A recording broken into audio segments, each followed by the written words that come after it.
Qué bueno que estás hoy de nuevo con nosotros aquí en Laudato Deum Radio, en la sección Ecoresponsabilidad. Lo prometido es deuda. Decíamos la semana pasada que teníamos invitado hoy, no de lujo, de super lujo.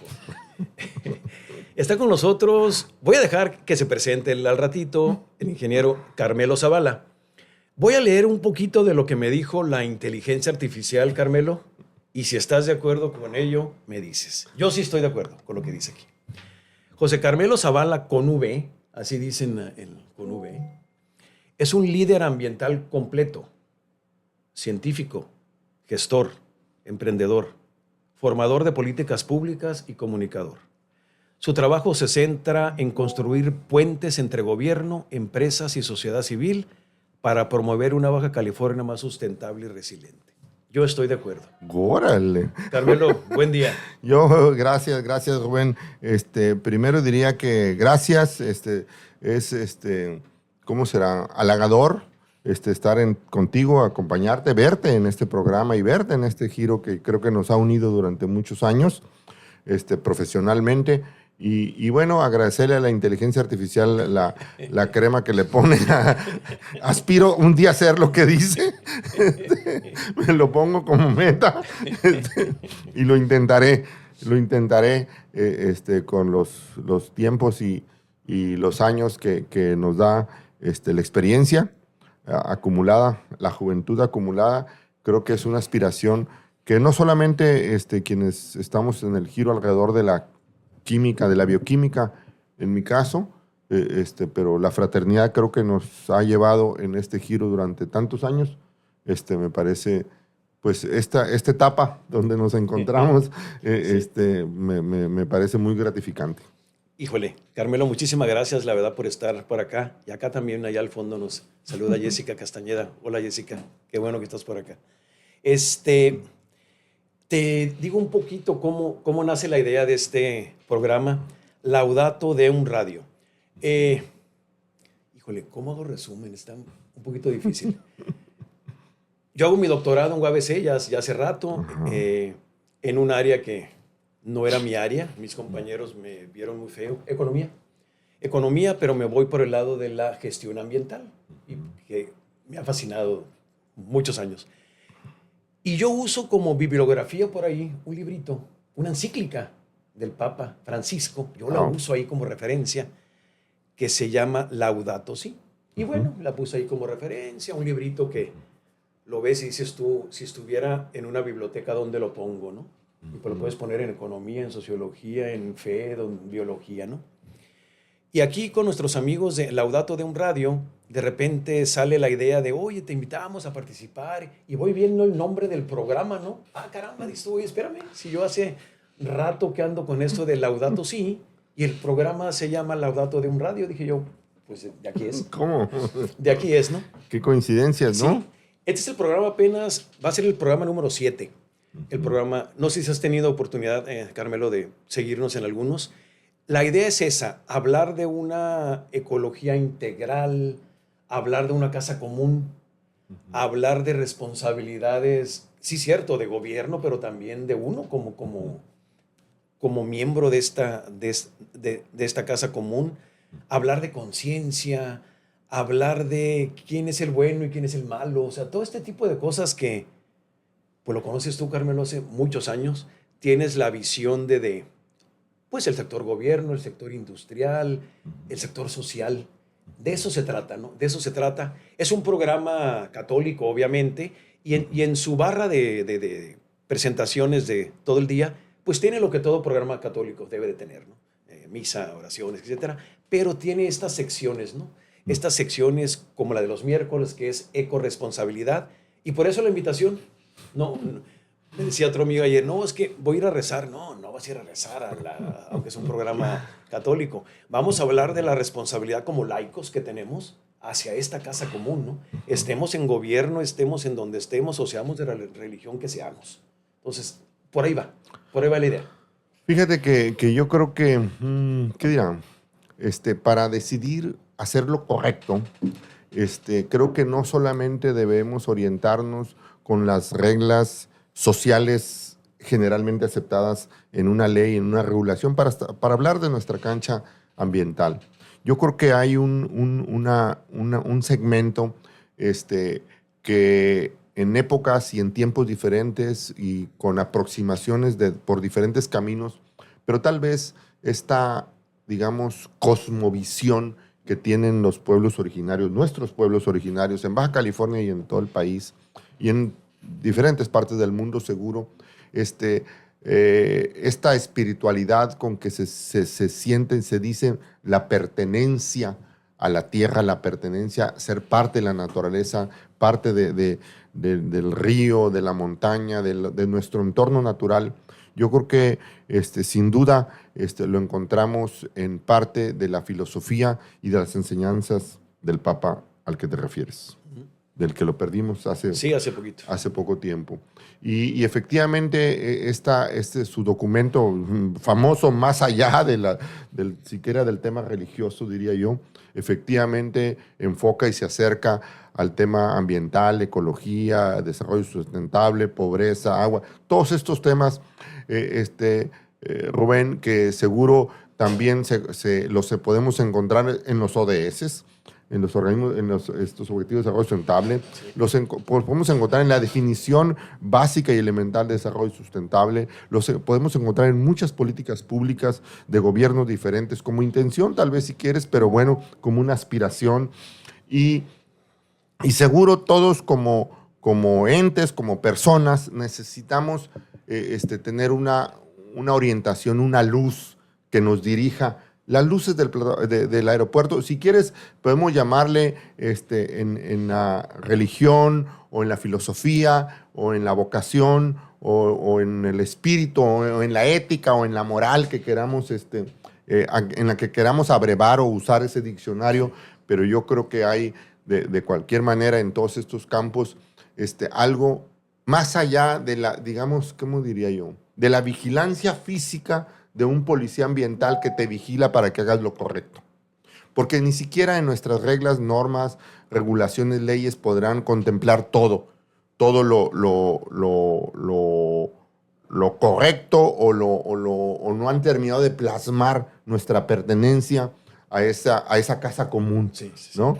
Y creo que entonces debe haber una guía de este intangible que nos hace decidir en algún momento lo correcto en los hechos y además tener una orientación en el largo plazo. Me parece que por los caminos que quieras, que sea para cada quien aceptables, vale la pena tenerlos una referencia. Y sin duda, este segmento al que te refieres, que es muy grande y lo podemos decir con mucha claridad, la religión católica es una parte de la población, por favor, bastante considerable como para no ser abordada. Y yo creo que el papado de Francisco es un ejemplo de la aproximación, a lo mejor para muchos del regreso a sus raíces, de la religión católica o a la filosofía, con los pobres, con la naturaleza, pero dicho con tal claridad, en sus narrativas, sí. En sus discursos, que nos hace, pues ahora tomarlo también de referencia, como tomas de referencia, a lo mejor la ciencia dura o otros documentos, porque está su estructura, su elaboración, su narrativa, y además, sin negar su influencia en grandes segmentos de la población, ese nos hace un protagonista relevante. Ojalá que en esta nueva etapa siga por ese camino. Así es.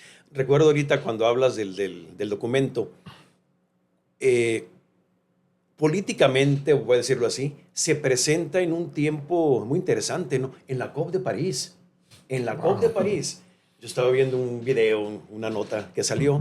Escuchar el término Génesis en la COP de París, para mí dije, oye, espérame, ¿qué estoy escuchando, no? El Génesis. Porque es parte del libro, ¿no? Entonces, esa influencia, como tú dices, de poder llegar a ese escenario, y que suene la palabra Génesis, ahí dices tú, ay caramba, obviamente es el Papa, ¿verdad? Pero bueno, ¿qué nos estará faltando? Carmelo, tú lo tienes, yo creo que muy claro, ¿no? independientemente que lo diga el Génesis o lo diga el libro de biología o lo diga, etcétera, la química, ¿cuándo vamos a sentir esto realmente una casa común y que nos podemos quedar sin ella, ¿no? Híjole, abrir la llave y que nos salga agua, no poder respirar, o sea, ¿qué nos falta? Tú tienes mucha experiencia en esto. Yo creo que tenemos lecciones, lecciones a lo mejor que no terminamos de aprender. Y déjame entonces una lección muy reciente, el COVID, porque nos enfrentamos en un momento a un enigma de la ciencia, a algo que no sabíamos cómo enfrentar. Y es un pequeñísimo virus invisible a la vista de los miles y millones que existen en la naturaleza. Y entonces diría, tal vez en un intento filosófico de reflexión, diría, es que no respetamos a la vida silvestre, no respetamos a la naturaleza. Inventamos leyendas de si brincó estas enfermedades zoonóticas que se le llaman a un pangolino, a un murciélago, lo que quieras. Ajá. Pero fue capaz de paralizar la economía, la cosa que tanto nos importa, la movilidad en el mundo. Y nos hizo vivir meses, tiempos de pánico. De pánico porque no sabíamos si ingresar a un hospital, cómo íbamos a salir, en una bolsa ya no íbamos a ver a nadie, ni nos iban a ver, ¿no? Y el equipamiento técnico, enloquecimos por respiradores, por cubrebocas, por sanitizantes, la distancia social. Es más, Rubén, las actividades productivas, ¿cómo le llamamos? ¿Indispensables? O, ¿sabes qué? Este giro, esta empresa es indispensable. ¿Indispensable se llamaba? No recuerdo.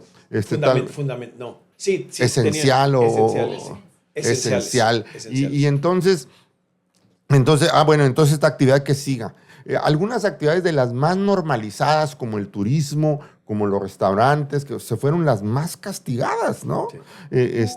En su parálisis. Y déjame decirlo con sarcasmo, con un poco de ironía, nosotros nos encerramos, nos metimos en una jaula, las personas, y nos aislamos, y la naturaleza empezó a reír. Había coyotes en las calles de San Francisco, venados en las playas de Mazatlán, delfines, decían, en los canales de Venecia. Y dices, wow, su capacidad de recuperación es asombrosa. La fuerza de la naturaleza nos supera. Y cuando nuestros márgenes de entendimiento científicos, técnicos, académicos, llegan a un límite, lo que sigue es tener fe en algo, porque nuestro nivel de ignorancia nos supera. Y entonces, y te digo, y lo digo como tal vez como un circuito de protección mental, necesitamos tener fe en algo, porque si no, lo que sigue de ahí es la esquizofrenia, es la locura. Y yo creo que en este caso del virus nos sucedió.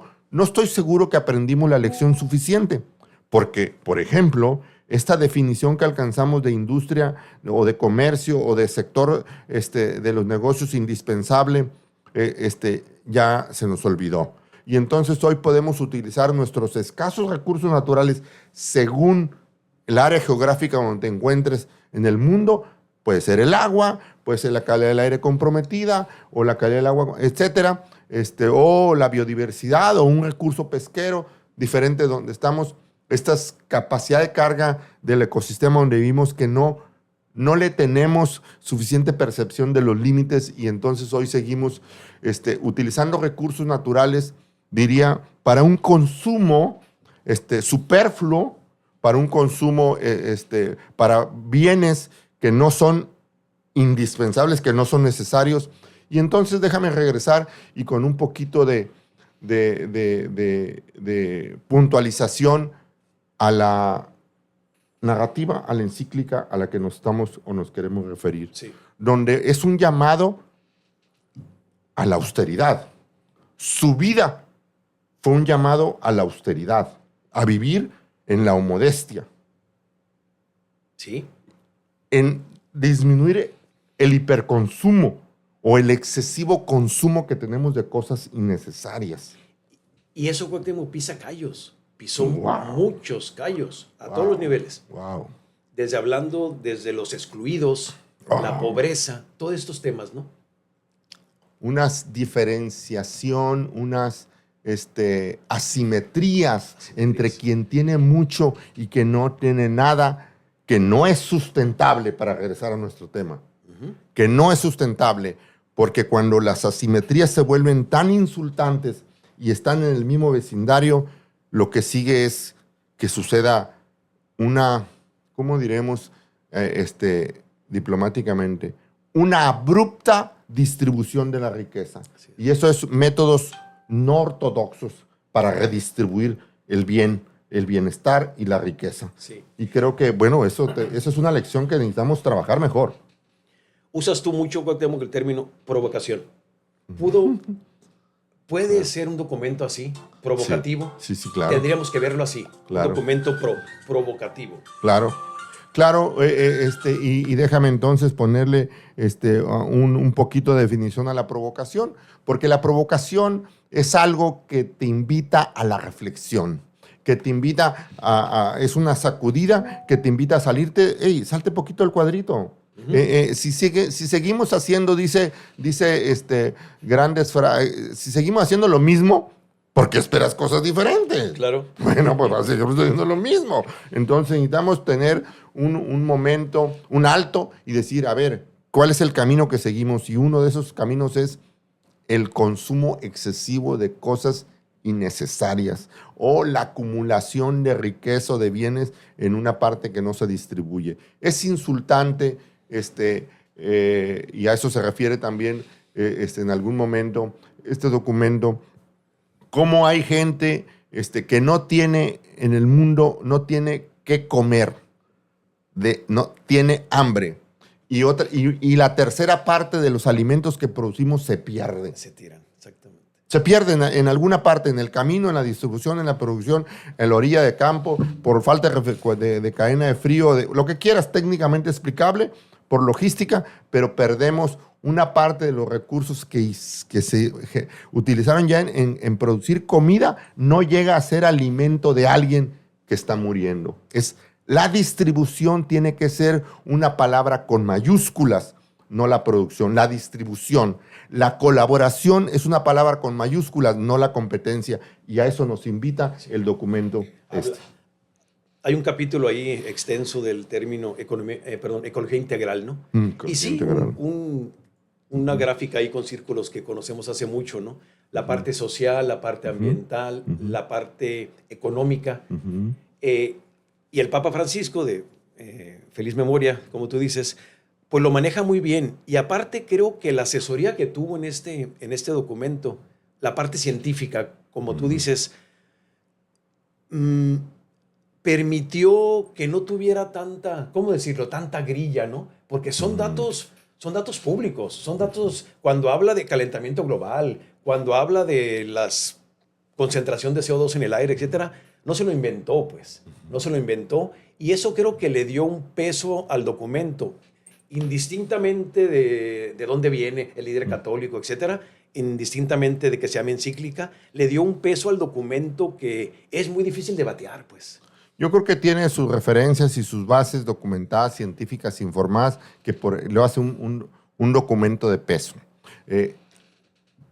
Documentado, informado técnica y científicamente. No es una narrativa diferente a la que encuentras otra fuente. Es más, adquirió mayor peso y relevancia por la persona que lo dice, sí, y lo que significa esa persona. Sin embargo, estoy seguro que si le quitaras estas referencias de quién lo dijo o algunas referencias, y no son tantas siquiera, sí, tal vez uno de los capítulos, sí, de la cuestión religiosa, lo agarrarías, como dijiste al principio, de un documento tan informado como los que están en una biblioteca clásica, digamos, para documentarse sobre todos estos temas de desarrollo sustentable, de medio ambiente, de ecología, de recurso humano, etcétera, ¿no? Creo que sus argumentos son bastante sólidos, y bueno, creo que adquirió mucho mayor relevancia por lo que significa él para buena parte de la población del mundo. Así es. Vamos a seguir ahorita platicando. Muy interesante la plática y creo que se va a poner más, así es que síguenos después de este corte. Volvemos.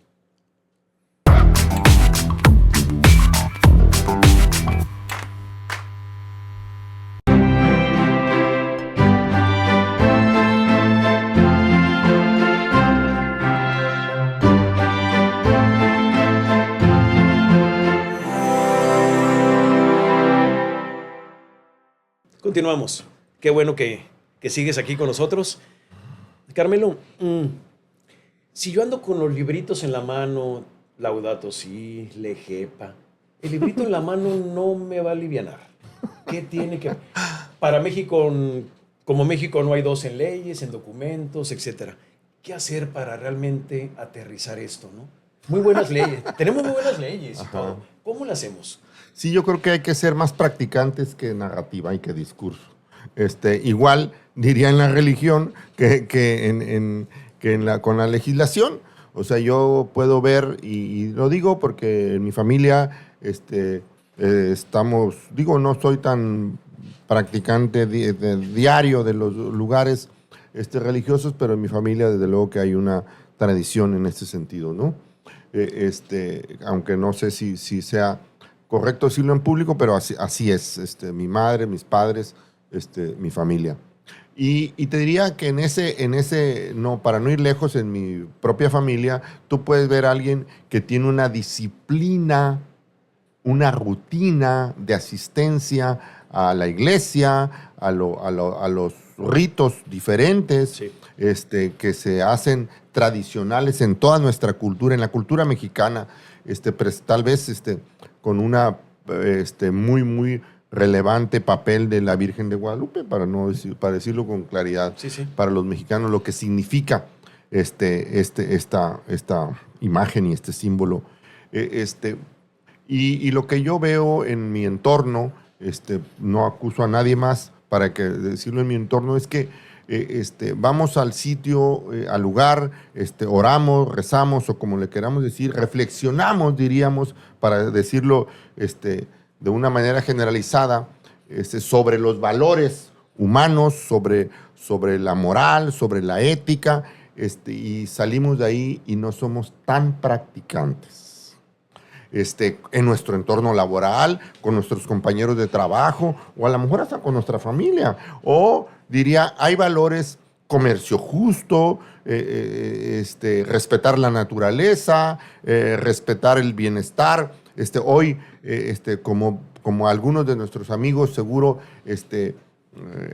animalistas, con una moda sobre el bienestar animal, de tal manera que se subliman en sus expresiones sobre el bienestar animal, pero se refieren solo a sus mascotas, ¿no?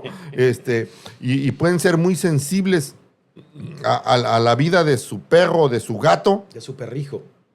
De su perrijo, okay. Y son insensibles a la condición infrahumana en la que deambulan personas en el canal, en la zona río, o en la miseria, o en la pobreza. Entonces, dices, esa coherencia, esa congruencia, ¿no? Creo que también hemos malentendido o malinterpretado en conveniencia un poco torcida, digamos, me confieso, dejo mis culpas y regreso a seguir con la misma, ¿no? Con la misma conducta, no. O sea, la lección aprendida es que vayas en mejora hacia la perfección sublimada alguna vez, pero que tu conducta con tus semejantes, con las personas, con los animales, con la naturaleza, sea cada vez más armoniosa, por decirlo de alguna manera, ¿no? No se vale, y lo digo entonces trasladado a las construcciones socioculturales que hacemos las personas, empresas, legislación, comercio, clubs, religión, lo que tú quieras. Las construcciones socioculturales que hacemos para vivir en sociedad, reflejan o significan los mismos, multiplican, diría yo, nuestras propias virtudes o defectos. Sí. Perdón, Carmelo. Hace muchos años, hablar de ecología era prácticamente decir, híjole, arbolito, animalito, etcétera, ¿no? Pero ahora desarrollo urbano es hablar de esto. Infraestructura de la ciudad es hablar de esto. Transporte público es hablar de esto. La gente que está abandonada, y etcétera, etcétera, es hablar de esto.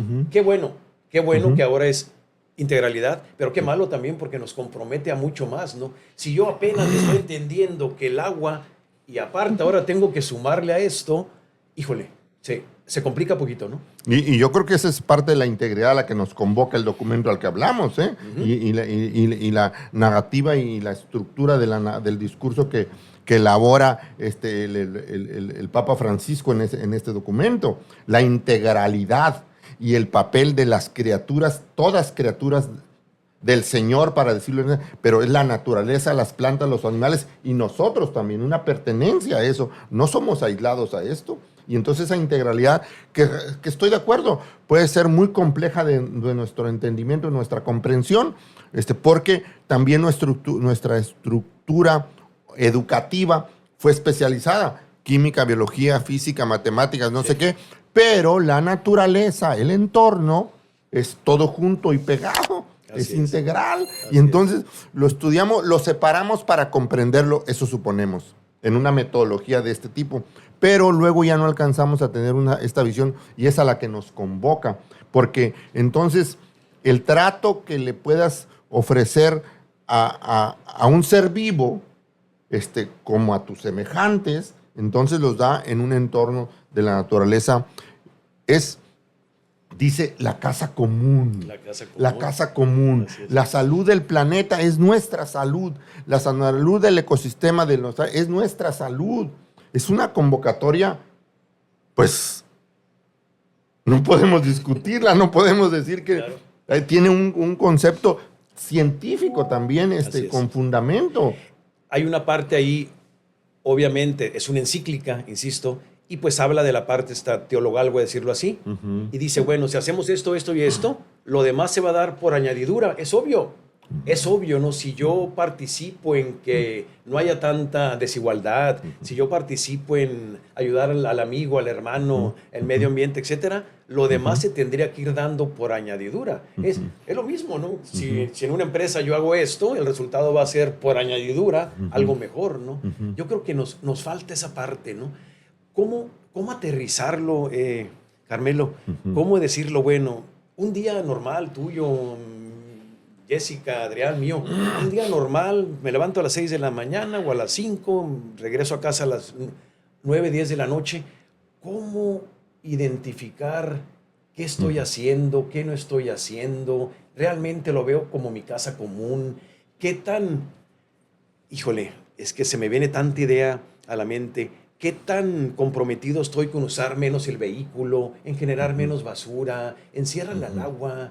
O sea, ¿qué tanto tenemos que hacer eso en la colonia, en la ciudad, en mi región? Se dice que quien no puede hacer pequeñas cosas no puede hacer grandes cosas. Entonces empecemos con nuestra área de influencia, con nuestras capacidades. No apostemos a que otra entidad ajena a nosotros lo vaya a hacer por nosotros. No apostemos a que el gobierno, a que la empresa, o que la institución, o el club, o a otra entidad lo vaya a hacer. Empecemos por lo que tenemos al alcance, diría, en estas pequeñas conductas diarias, como las citas que podemos hacer, que nuestro comportamiento sea congruente. Y diría, decidimos el consumo, decidimos cuántos zapatos hay en nuestro closet, o cuántas camisas, cuántas las ocupamos. Yo encuentro a veces amigos, personas, familia, y dicen, tengo 80 pares de zapatos. Pues ni que fuera 100 pies, ¿no? ¿Para qué quieres tantos, no? No sé.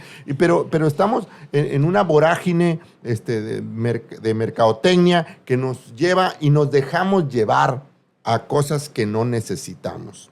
Y entonces déjame regresar a lo esencial, porque lo esencial es esta espiritualidad a la que nos convoca el documento del que estamos platicando. Y entonces, podrías decir estos recursos escasos que tenemos. El agua es escasa en todas partes, ¿eh? Aún donde llueve, dicen en Veracruz o en Chiapas, Dios del agua no le entuba.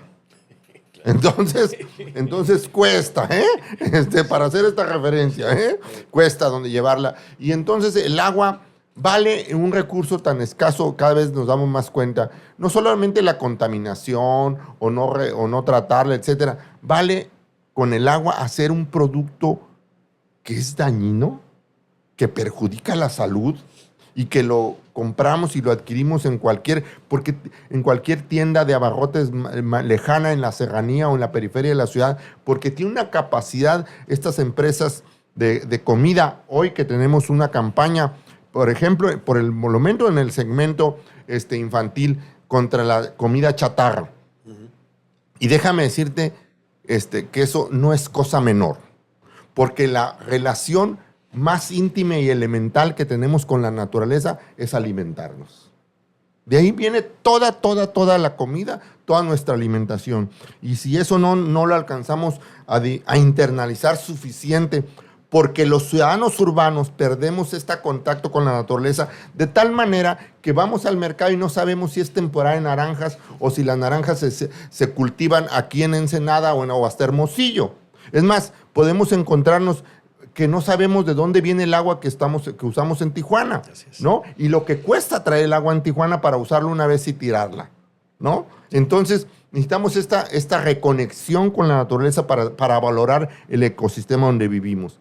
Y voy en el sentido de que esta alimentación de comida chatarra en la parte más sensible, en la infancia, en los niños, en la escuela, es tan valiosa esa reeducación que lo conocemos, pero en la vida diaria lo olvidamos y entonces un día ingerimos algo, introducimos algo a nuestro cuerpo como alimento que no sirve para nada, que no tiene nutrientes.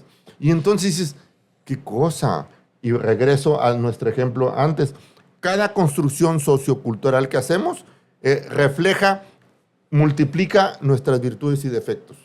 Entonces, si metemos algo al cuerpo que no le es saludable al cuerpo, que le perjudica, bueno, ¿qué haremos? ¿Qué vamos a hacer con nuestra club o con nuestra escuela o con nuestra empresa? ¿No? Sí. O sea, no sé si alcanzo a explicar suficiente, Rubén, en el sentido que debemos reconvenirnos en lo que somos como personas, como individuos y tener conciencia de nuestra responsabilidad como seres, parte de este ecosistema. Y esa es, creo que la convocatoria que atraviesa todo el documento. Sí.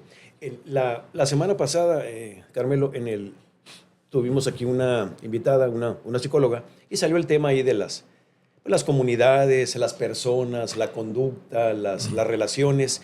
Y cuando platicábamos del sector de jóvenes, de niños, no tanto niños, jóvenes, decía ella, bueno, el sector joven, sí hay jóvenes que hacen sus grupos y están en pro del medio ambiente, pero un buen porcentaje, muy alto, es un desinterés total en esto, ¿no? No conoce la ciudad, cree que toda la vida va a haber agua, toda la vida va a haber aire, o sencillamente no le interesa, ¿no? No sé si por un desinterés total o un desconocimiento. Y el sector joven, híjole, pues estamos hablando del futuro de esto y de otras cosas, ¿no? ¿Cómo convencer a este sector, a este joven que puede estar en la escuela o no? No importa, en casa también, ¿no? Déjame referirme tal vez a uno de los últimos capítulos del documento. Educación. Educación y diría, para nuestro caso, educación ambiental. Y se llama espiritualidad y educación, así se llama el capítulo. Bueno, educación creo que es un ladrillo que se hace día a día. Y regreso al alcance de lo que uno puede hacer. Yo he estado relacionado con el sector educativo con diferentes intensidades, pero mi familia es de profesores, tengo muchas familias en el sector de profesores y hoy hacemos tengo que presumirlo o decirlo, sin que sea soy un pecador estándar, o bueno, a lo mejor poquito arriba del promedio del estándar, y lo digo por la presumida, ¿no? Pero tenemos un programa de radio, en Radio Tecnológico, con niñas del albergue del DIF. Te he visto, te he escuchado ahí. Se llama Mi Primer Ecologito, y son niñas, casi puras niñas, a veces algunos niños, pero niñas que se preparan en la semana, leen o se documentan y luego deciden qué tema abordamos ese sábado por la mañana y yo les intento ayudar, ¿no? Con algunas hasta provocaciones o de la vida real, sí. O vamos, sus revisiones bibliográficas que hacen. Hoy es muy fácil hacerlo el Google sabe todo. O la inteligencia artificial que dijiste hace rato, ¿no? Hasta Carmelo Zavala se supo. No, fíjate nomás. Eso supo de más. Y yo creo que esta educación de rutina, no formal, la educación con el ejemplo, con la plática informal, con los ejemplos diarios, etcétera, construye, acuerpa, digamos, ¿no? Para que tengamos cada vez mejores ciudadanos, que decimos que construimos ciudadanía ambiental. Carmelo, perdón, y esto permea de alguna manera a familia, a casa, etcétera, ¿no? Yo creo que esa parte es muy importante, ¿no? Yo he visto al operadores de agua, de organismos operadores de agua del gobierno, pues, con campañas de cultura del agua, donde hacen sheriff o policía del agua a un niño en su casa, ¿no? Okay. Como lo hacemos en San Pedro Mártir, a lo mejor nuestros amigos de guardaparques cuando visitan niños, hey, tú eres el marshal del guardabosques, ¿no? Y los niños se asumen con tal injundia, capacidad, se empoderan, digamos, ¿no? Sí, que puede estar en tu casa, nuestra propia casa, diciendo, oye, espérate, el agua, ¿qué pasó? O la basura, sepárala, o esto. Entonces se vuelven una conciencia viva que no te permite estos deslices rutinarios que tenemos los adultos mayores, que nadie de los que estamos aquí, todos somos de claro. En otro lugar, ¿no? En otro lugar, grandes, viejos, adultos mayores. Pero entonces yo creo que sí hay esperanza, no solamente en que heredemos un mejor lugar para vivir a las nuevas generaciones, sino que esas nuevas generaciones están utilizando ya los espacios, estas capacidades informáticas y de comunicación que hacen de diferentes plataformas, digamos, realmente son muy virtuosas, ¿eh? Son capitalizables de manera, este mismo programa que podemos hacer aquí con tecnología, que antes necesitaría una inversión gigantesca para poder lograr hacer un programa de este tipo, y hoy lo podemos hacer aquí de manera, no digo que fácil, hay que tener gente que conozca de comunicación, ¿no? Y de este equipo, pero nada que ver con la escala de una producción o comunicación o televisora o estación de radio que antes significaban unos recursos que estaban fuera de la mayoría de nosotros, ¿no? Voy a cambiar un poquito.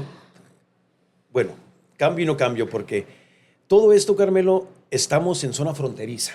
No es lo mismo que estuviéramos en el centro del país, etcétera, ¿no? Para bien y para mal, somos vecinos de Estados Unidos, de un estado muy fuerte, de California. Nos ha ayudado, nos ha presionado esta convivencia, estas ciudades hermanas. Nos conviene. Nos ayuda, nos debe de ayudar esto. Yo creo que la suma es positiva. Una frontera como California, Baja California, una frontera México-Estados Unidos, nos ha enseñado a que un ecosistema compartido obligadamente nos hace colaborar. Y para no teorizar solamente sobre toda la frontera, déjame quedarme en Tijuana-San Diego. Aunque nuestro programa vaya más allá de este sitio, pero es un caso que puede ser generalizado. En Tijuana, la cuenca hidrológica del río Tijuana está la mayor parte del lado sur, o sea, del lado mexicano. Y drena de manera natural la ley de gravedad, no la inventamos ni mexicanos, ni es la ley de gravedad. Entonces lo que está arriba, baja, y termina en Imperial Beach. Así es. En el lado norte de la frontera, en un estero sensible ambientalmente, y entonces todo lo que pongas en la parte alta de la cuenca va a terminar allá. De tal manera que las dos partes nos tenemos que encontrar autoridades, gobiernos, regulaciones tan diferentes y tan iguales, ¿no? Porque hay muchos gente de Estados Unidos en el lado mexicano y muchos mexicanos del lado de Estados Unidos, en el otro país. Pero bueno, en números muy concretos, te diría, se ha reconocido que por cada dólar que inviertas en la parte alta de la cuenca, te ahorras $10 en la parte baja de la cuenca. En ingeniería diríamos que si te quedaras en la parte baja de la cuenca, son soluciones al final del tubo y esos son ineficientes y por eso hay que procurar. Y eso ha hecho que con dinero de Estados Unidos, del gobierno de Estados Unidos, en el lado mexicano, se reparen drenajes, se construyan aguas residuales, se pongan estaciones de calidad de aire, etcétera. Muchos temas, la colaboración en incendios forestales, sí. O, es más, del lado de Estados Unidos hay una planta de tratamiento de aguas residuales que trata aguas mexicanas y se tratan en aquel lado. México paga una parte, desde luego, de eso y se va a ampliar. Vamos, hemos comprendido que la frontera la pusimos ahí pues de manera arbitraria o por los motivos políticos que quieras, pero el ecosistema es uno solo. Y creo que esta colaboración a lo largo de toda la frontera, pero especialmente en este sitio, de que la naturaleza, el ecosistema es uno solo y tenemos que colaborar, porque la manera costo efectiva es la colaboración y no la competencia. Y creo que eso lo hemos aprendido, no diría que todo el tiempo de la mejor manera, a veces es doloroso, a veces es duro, pero bueno, lo hemos con sus claroscuros, pero creo que el vecindario con California, al final de cuentas, nos beneficia. Y además, tendría que haber una resignación, no lo vamos a cambiar, ¿eh? Sí.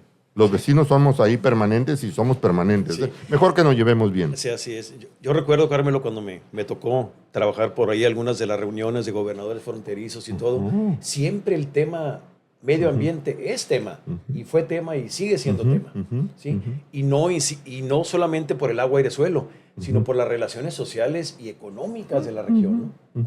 Así de sencillo, ¿no? Bueno, el tema que hace rato te gustaba y acercarte de economía circular. Bueno, pues ese tema nos enlaza porque el comercio de segunda mano entre California y Baja California es muy intenso, pero si quieres vamos a regresar en un momento. Sí, vamos a hacer un corto ahorita y continuamos con el tema de economía circular. Volvemos.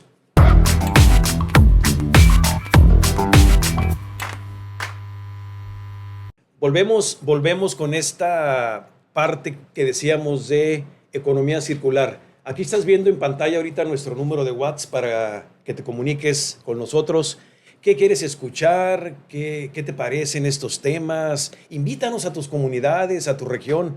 Podemos ir ahí, platicar qué estamos haciendo en pro o en contra del medio ambiente. Invítanos a conocer todo ese tipo de cosas, ¿no? Recuerda, 664-412-6177. 664-412-6177. Volvemos. Economía circular. Carmelo, tú tienes tiempo, tienes buen rato provocando con este tema. ¿Cómo le ha ido, no al tema, cómo te ha ido a ti con esto, la gente a la que le llega? ¿Cómo has visto la reacción? Fíjate, primero que tendría que decir que en la vida me he dedicado a picar piedra donde está más desértico el tema, ¿no? Sí. Para que valga la pena, ¿no? Sufrir frustraciones y no éxitos repetidamente y mantener la determinación de construir optimismo. Así es. No, todas las veces, a veces se deprime uno. Pero bueno, economía circular yo diría que es un concepto viejo, practicado además en nuestras comunidades y en nuestras familias desde hace muchísimo tiempo y revalorado en las últimas décadas, tal vez, décadas o 15 años, un poco más internacionalmente, como un concepto así de economía circular. Carmelo, perdón. Volviendo a aquello, lo que decíamos hace ratito del librito de Laudato, si hubiera en esta biblioteca una señalización que dijera economía circular, lo pongo ahí. ¡Wow! Sí. Sí, ¿verdad? Sí, yo diría que economía circular es un instrumento para el desarrollo sustentable es una herramienta. Es una herramienta. Pero además, si me pongo más romántico, poético, como somos los ingenieros bioquímicos, diría que es una herramienta de fraternidad, de distribución, de hermandad. Porque economía circular es compartir. Compartir, que es uno de los conceptos a los que nos invita el documento del que estamos platicando. Y déjame decirte, porque tal vez el espíritu también donde está es que el crecimiento económico no dependa de la extracción de recursos naturales. Eso significa que usemos mejor los recursos naturales, respetemos de mejor manera la naturaleza, y también significa que lo que ya sacamos de la naturaleza dure más tiempo, lo utilicemos por más largo plazo. Y entonces en la fraternidad y la construcción de una familia o de una comunidad significa, entre otras herramientas, el reuso. La fraternidad de la chamarra, para decirlo de manera muy concreta, que ya no me queda, es podérsela ceder a alguien que sí le quede. Si fuera una sola familia, pues del hermano mayor al menor. Sí. Pero si es en una comunidad, bueno, pues hay algunas fotografías tan inspiradoras como ver en un cerco de una casa una chamarra y que diga, si la necesita, tómela. Si le sobra una, aquí déjela, ¿no? Igual lo haces con un libro, lo haces con ropa, lo haces con comida, construyes fraternidad para usar. ¿Cuántos recursos no tenemos a veces involuntariamente o inconscientemente acumulados y no hacemos que se muevan, que los utilicen otros? Y eso puede ser desde ropa, alimentos, electrónicos o lo que tú quieras, ¿eh? Y entonces, esta redistribución a la que invita el concepto de economía circular, desde luego que está en el documento que estamos hablando. Voy a provocar, a ver si puedo. Órale. Si el término economía es negocio, ¿qué negocio gano? ¿Qué gano yo, Cuauhtémoc? Carmelo, perdón, porque no sé por qué traigo ese nombre. Sí, espera. No sé si por el penacho que vi hace rato. No, y no el tuyo, no es cierto. Okay. ¿Qué gano yo con regalar una chamarra? A ver, no sé, quiero... Ajá. Estoy exagerando el comentario. Sí, no, estoy de acuerdo. Déjame decirte que también en el documento de que estamos hoy acercándonos, ni siquiera, nomás nos acercamos así en la periferia, convoca a una satisfacción. Y yo creo que el que da recibe un intangible, una satisfacción que no está monetizada, ni puede estar monetizada siquiera. Y si el mundo lo dijéramos solo sobre lo que se puede monetizar, qué perdidos estaríamos. Esa no es una convocatoria que nos puede invitar a algo, ni en la naturaleza, ni en ninguna religión o filosofía o espiritualidad. Creo que esta rentabilidad no solamente tiene que ser económica, es rentabilidad social, diríamos, salario emocional, a lo mejor. Okay. Salario emocional no ganado. ¿Cuántas veces no estamos en un lugar trabajando y a veces, pues sí hay que vivir de algo, ¿no? Y tener para sustento, pero realmente porque el ambiente laboral, porque nos da gusto hacer lo que hacemos como debería ser nuestra profesión y nuestro ejercicio, y entonces digamos que nuestro salario emocional compensa que el económico sea ahí más o menos, ¿no? Y entonces yo creo que esta distribución de recursos, y digo otra vez, ropa, carros, bicicleta, comida, el que quieras, en nuestro vecindario, en nuestra comunidad, no podemos ser, y yo creo que eso nos convoca también la encíclica de la que estamos hablando del Papa Francisco, no podemos ser indiferentes cuando conocemos un acto de injusticia, un acto triste humanamente. Tenemos que, nos convoca a hacer algo, a reaccionar en algo, ¿eh? Dirían por ahí alguien, pecado de omisión, ¿no? Pues, sí, al final lo cuentas. Una vez que estás enterado de la falta de alimento de tu vecino, no hacer lo que esté a tu alcance hacer, diría la Madre Teresa de Calcuta, hay que dar hasta que duela. Hasta que duela. Porque el que da lo que le sobra es hipócrita. Así es. Se viste de un altruismo que lo presume socialmente, pero deja mucho mucho que desear, ¿eh? Mucho que desear. Entonces, y de eso podrá haber mucha gente. Bueno, no seamos de esa mucha gente. Individual, personalmente, tengamos una congruencia con lo que decimos, pensamos y hacemos. Así es. Vamos a ejemplificar un poquito esto de economía circular. Vamos a ver un video ahorita, un video muy cortito, para que nos quede un poquito más claro las partes, Órale. lo que involucra esto. Corre video. ¿Sabías que generamos 10.000 millones de toneladas de residuos al año? Mucho más de lo que nuestro planeta puede soportar. Pero, ¿qué hacemos mal? Gran parte del problema reside en un sistema económico lineal pensado en crear cosas para después tirarlas.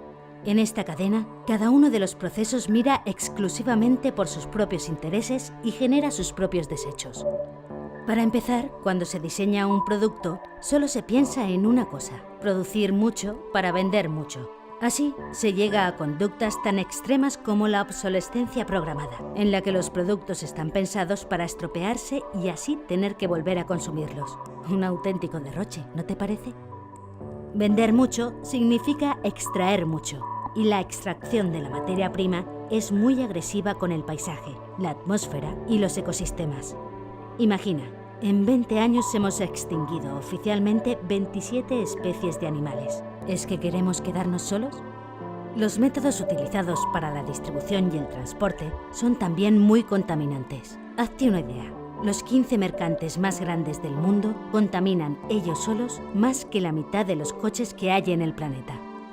Las fábricas tampoco se quedan atrás y, a pesar de las recomendaciones de los expertos, procesan los materiales con métodos muy contaminantes y generan gran cantidad de residuos. En cuanto a los consumidores, también somos responsables. Estamos obsesionados por tener siempre lo último y no nos preocupamos del origen ni de cómo han sido fabricados los productos que consumimos. Al final de esta cadena se encuentra el reciclaje. A día de hoy, la mayoría de bienes de consumo no están pensados para ser recuperados y, aunque algunos materiales se reciclen, aún nos queda un largo camino por recorrer. La situación es ya insostenible. ¿Qué podemos hacer para evitar que se desborde? Una opción sería huir. Aunque también podemos replantear esta cadena y avanzar hacia una economía circular. Pero, ¿qué es una economía circular? Imagina que dejamos de pensar en un sistema lineal y comenzamos a pensar en todos los procesos en global, de manera que, en cada fase, se tenga en cuenta las siguientes. Para empezar, en vez de pensar en producir mucho, podríamos empezar a pensar en producir mejor. Ahorrar lo máximo posible en materiales, idear formas de rentabilizar los residuos generados en el proceso de fabricación o pensar en cómo podrían reutilizarse los productos tras su vida útil deben ser cuestiones presentes a la hora de comenzar cualquier proyecto. Si conseguimos reutilizar los materiales y aprovechar los residuos, la extracción de materiales se minimiza. Las empresas se ahorran los altos costes que ésta supone y la naturaleza respira. Se calcula que se podría reducir las extracciones en un 70%. Menos material que trasladar también se traduce en menos costes y menos contaminación. Si además utilizamos energías renovables, estaremos haciendo un gran favor al medio ambiente. Como los productos están pensados para ser reciclados, el esfuerzo que supone fabricar nuevas piezas también se minimiza. Además, los desechos generados siempre se pueden reutilizar y rentabilizar dándole salida en otros negocios. Por ejemplo, ¿sabías que a partir de las aguas residuales pueden extraerse fertilizantes para los campos de cultivo? El gran ahorro material y energético que deriva de este sistema se traduce también en una bajada en el precio final del producto y, por lo tanto, en un ahorro para el consumidor. Ahora sí, este debe de hacer un cambio de chip. Hay que trabajar para alargar la vida de los consumibles y aprovecharlos al máximo mediante actualizaciones, reparaciones o usos en común. No se trata de tener siempre cosas nuevas, sino de tener cosas que funcionen. Si desde que empezamos a idear los productos pensamos en su reciclaje, podemos llegar a evitar el 90% de los residuos, sin generar pérdidas ni para los empresarios ni para los consumidores. Exprimir al máximo los recursos es posible, es rentable y, sobre todo, es necesario. Entre todos podemos limpiar nuestro planeta y dejarlo presentable para los que están por llegar.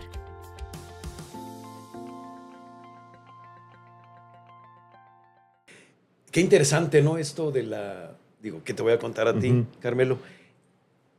Desde el diseño de esto, desde el diseño, desde ahí debo de ir, mira, esto cuando deje de ser teléfono puede ser esto. O sea, ¿cómo pensar esto? Fíjate que los ingenieros, astutos ingenieros de diseño dicen que en el diseño puedes disminuir el 80% del impacto ambiental de un producto, en cómo lo diseñas. Y entonces hoy ese es el uno en la economía circular es un ecodiseño. Pensar los productos para qué va a suceder después del postconsumo, decimos, después del consumo. ¿Qué va a pasar después de su ciclo de vida útil, entre comillas? Y la segunda etapa de la economía circular, como hemos visto, o como conocemos de manera rutinaria, es la ampliación de ciclo de vida. Y yo quiero hacer énfasis en esto, Rubén, porque aquí en Baja California y con nuestro vecino de California somos un ejemplo, un laboratorio de economía circular. El comercio de segunda mano es una de las cosas más destacadas de la economía circular. Tendríamos que ver con otros ojos, no estigmatizado como está hoy, sí, los carros usados, las llantas usadas, la línea blanca usada, los electrónicos usados, la ropa usada, etcétera, etcétera. El reuso es una de las herramientas para ampliar el ciclo de vida más poderosas de la economía circular. Y de ahí, recuperar partes, los yonques. Recuperar partes es otra herramienta de la economía circular. Reparar las cosas es otra herramienta. Reconstruir, hacer de diferentes partes de un producto un nuevo producto es una remanufactura. Vamos, todas estas herramientas son una herramientas de ampliación de ciclo de vida que es muy, muy importante en la economía circular, que no es por eso que decíamos hace un momento, la ropa de tu hermano mayor cuando son familias, yo soy el noveno de 13 hermanos, entonces, bueno, aprendíamos la economía circular con los ropa o con la tela de los costales de harina del rosal, sí, podríamos hacer ropa en el campo con mucha posibilidad. La naturaleza es una cosa de las que tenemos que mimetizarnos también en la naturaleza. La naturaleza funciona en ciclos, es cerrado, no hace basura. Y entonces, bueno, es lo que estamos aprendiendo. Y la última etapa de la economía circular, porque es el reciclaje. Ahora, ¿qué hacemos con los materiales que un producto está construido cuando ya se agotó su ciclo de vida hasta el ciclo de vida ampliado? Con esos materiales hagamos otros productos. No hagamos basura, no lo enterremos. Y eso es, en un concepto muy sintético, la economía circular. De ahí, perdón, que el diseño considere esto último.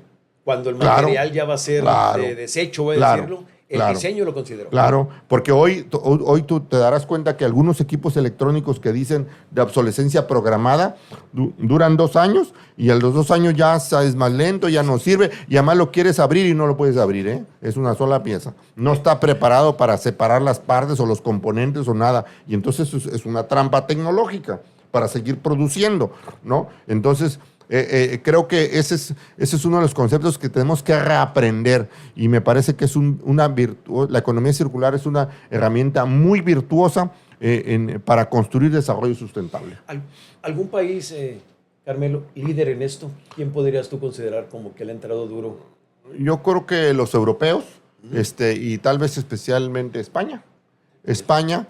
Algunas partes de España más especialmente, pero yo no quiero ir ni lejos.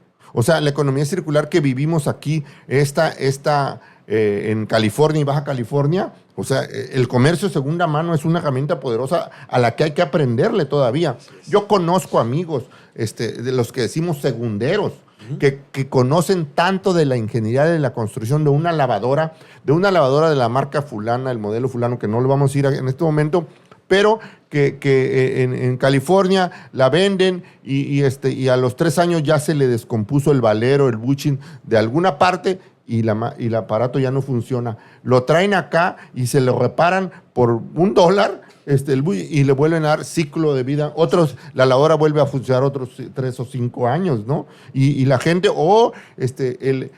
Rubén, los carros que pasan para acá y el yonque sabe que lo que se le descompone es el aparatito que da, y es un circuito pequeñito que, nomás repárale eso y ya va a funcionar, porque saben dónde está la falla de ingeniería del fabricante con la vida, con la experiencia. Y yo creo que eso es un aprendizaje que debemos revalorar mejor. Deja ponerle, en esta ampliación de ciclo de vida rápido, lo digo, las llantas usadas, donde pensamos que somos a veces el basurero, etcétera. Pero déjame decirte que una llanta usada de a lo mejor huella de 3 milímetros, si se desgastó toda hasta los 3 milímetros, en California es un peligro tal vez a 70, 80 millas por hora. Es una cosa de seguridad que hay que sacarla de ahí.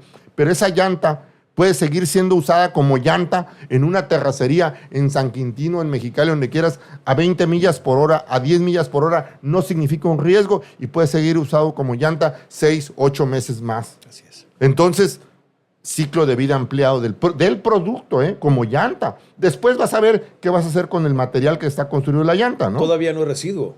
Así es. Fue un año menos de generación de residuos. Y no de una llanta, de miles. Miles de llantas. Así es. Digo, para ponerlo un ejemplo muy práctico y que todos conocemos, ¿no? Sí. Ya casi vamos a cerrar, Carmelo. Te agradezco muchísimo, les agradezco mucho que estén por acá hoy, la verdad. Va a haber más programas, ojalá nos acompañes a hacer. Si no nos cobras, venimos toda la vez que quieras. No, todavía no cobramos. Entonces ya está. Tenemos la intención de grabar allá afuera, ir allá, a ver, no sé, sector social, empresarial, etcétera, ¿no? Ojalá podamos hacerlo. Comentábamos hace ratito fuera del aire, el gobierno actual. Se ve bien la parte ambiental. La gente está formada, la gente sabe de qué se trata. Sí, yo creo que no habíamos imaginado un escenario tan al más alto nivel a la presidencia de la República. Claudia Sheinbaum es una científica ambiental. Así es. Y entonces el tema ambiental hoy está al más alto nivel político del país y eso nos da una esperanza muy, muy seria. Y el equipo que fue convocado en la Semarnat y sus diferentes organismos de amigos, de expertos, con gente con mucha experiencia en esos temas, nos da una esperanza. Y además el trabajo que han presentado hasta este momento de buscar articular, alinear, armonizar los niveles de política pública ambiental en el gobierno federal, estatal y municipal, creo que nos hace ver que podemos en el futuro cercano tener pistas. Y déjame decirle una rápida para terminar que sí existe. Hace unas semanas, meses tal vez, vimos que el gobierno estatal hacía un convenio de colaboración con los municipios para cosas de agua y drenaje. Y nos dijimos aquí en Baja California, ¿y eso por qué tan extraño? Porque en Baja California agua y drenaje es estatal, no es municipal como mucha parte del país. Y dijimos, qué cosa tan extraña. Y lo que estaban era articulando efectivamente. Rosarito acaba de anunciar 260 millones de pesos de su partida fulanita destinada para obra pública, no sé qué, para cosas de agua y drenaje. Así es. Si enfocas, si articulas, si haces que tu eje central, puedes usar cambio climático, puedes usar agua, puedes usar residuos, etcétera, o transporte público, pero alrededor de ese eje transversal sumas políticas públicas de los 3 órdenes de gobierno, entonces los recursos públicos, la hacienda pública será mejor utilizada y será mucho más costo eficiente. Yo creo que en ese camino estamos. Y bueno, el otro exhorto, Rubén, es que cada quien hagamos nuestra parte. En el gobierno hay que acompañarlo. La participación social activa y el trabajo como este programa de comunicación en estos temas es muy importante para que esté informada, documentada. Mientras tengamos una participación social más informada, más documentada, que opine oportunamente, entonces la gente que esté en el gobierno tomará mejores decisiones. Hay que acompañar al gobierno permanentemente. Así es. Y como tú decías, esta parte de educación importantísima, ¿no? Desde kinder hasta los viejos que andan por allá, ¿no? Así, otros viejos. Otros viejos. Sí. Carmelo, fue un placer, de verdad. Muchísimas gracias. Y seguramente no va a ser primera vez que vamos a andar por acá. Me, Ojalá. me dio mucho gusto encontrarte en esta edad de tu vida madura, Igualmente, gracias. de habernos conocido en la juventud y hoy verte todavía activo a pesar Claro. de tu edad. Me da muchísimo gusto. Gracias. Lo mismo digo yo. Gracias. Adiós. Nos vemos.